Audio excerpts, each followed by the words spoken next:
ரசா.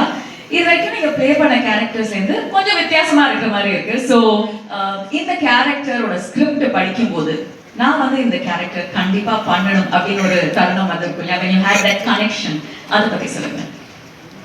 எல்லோருக்கும் வணக்கம். என்னை மட்டும் தனியாக அனுப்புனாங்க, அதான் அவங்களுக்கு கூப்பிட்டேன், வந்துட்டாங்க. ரொம்ப நன்றி. நான் மட்டும் தனியாக போகணும்னு.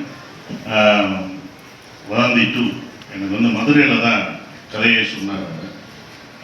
ஸோ மிஸ்ட்ரி ஆஃப் மணி அப்படிங்கும்போது நான் கூட என்ன மணி கேரக்டர் தான் நான் நினச்சேன். ஏன்னா மதுரையில் இதெல்லாம் சுப்பிரமணியபுரம், குட்டிப்புலி, ரவுடியாக தான் எல்லாருமே யோசிப்பாங்க. யாருமே நானும் ஒரு 30 படம் பண்ணிட்டேன், யாரும் போலீஸாகவே யோசிக்கவே இல்லை.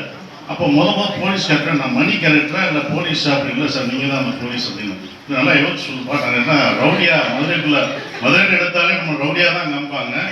அப்போ நான் போலீஸா இல்லை போலீஸ் தான் சார் அப்படின்னு கதையை சொல்லும் போது தான் எனக்கு ரொம்ப பிடிச்சிருந்தது.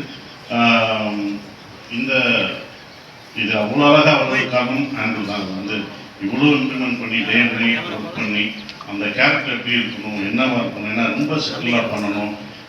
நம்ம போலீஸ்னோடனே யூனிஃபார்ம் போடணும், அப்படி பரப்பா நின்றுக்கிட்டு அப்படி நடந்துருப்போம், அப்படிலாம் நடக்கூடாது சார். ரொம்ப சாதாரணமாக சார். ஏன்னா நம்ம எல்லாரும் போலீஸ்னா நிறைய நடிகர்கள் நம்ம கடவுளை இருந்திருப்பாங்க, அந்த மாதிரி நடக்கணும், இப்படிலாம் அதெல்லாம் இல்லை சார். சாதாரண மதுரையில் இருக்க ஒரு போலீஸ் அப்படின்னு சொல்கிறாங்க. ஸோ அப்படி தான் அதில் நடிக்கணும். அந்த கதை எனக்கு ரொம்ப பிடிச்சது. அவங்க சொன்ன மாதிரி ஒரு நிரபராதியை காப்பாற்றணும், ஒரு போலீஸ் போராடுற கதை. அந்த போலீஸ் பாயிண்ட் ஆஃப் வியூவில் தான் அந்த வதந்தி 2 இருக்கும். நம்ம எப்படியாவது காயெல்லாம் இது வரைக்கும் இன்வெஸ்டிகேஷன் படம்னா எப்படியாவது கண்டுபிடிச்சிடணும்னு தோணும். ஆனால் இதில் வந்து பாவம் எப்படியாவது கண்டுபிடிச்சிடணும், போலீஸ் பக்கம் நிற்பீங்க, அப்படி ஒரு படமாக சீரியஸாக. அதுக்கு எனக்கு ரொம்ப சந்தோஷம். ஏற்கனவே வதந்தி 2 அமேசான் பெரிய ஹிட்டான ஒரு இது விஜய் சூர்யா சார் பண்ணியிருக்காரு. ஸோ இவங்கெல்லாம் பெருசாக போன படம். அந்த சீரீஸை வந்து செகண்ட், அதுக்கு சம்மந்தம் இல்லை. ஆனால் அது செகண்ட் சீசன் போது வேறு இன்வெஸ்டிகேஷன், வேறு ரோல் அப்படிங்கும்போது இனிமேல் என்னை வந்து ரவுடியெல்லாம் ஃபார்ம் பண்ணணும். இந்த இதை பார்த்த பிறகு நிறையா போலீஸ் கேரக்டர் பண்ணேன்னு நினைக்கிறேன். அடுத்தடுத்து போலீஸ் யூனிஃபார்ம் நான் ரெடியாக போட்டு வச்சுருக்கேன்.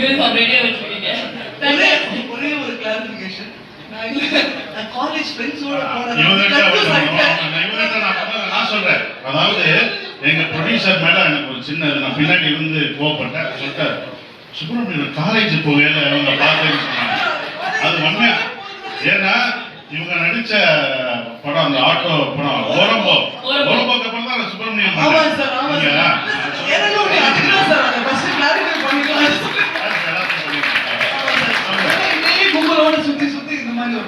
காலேஜ் நினைச்சிட்டாங்க, தவறா நினைச்சிட்டாங்களா? Actually, I think it's fair to say in our minds, I think we're all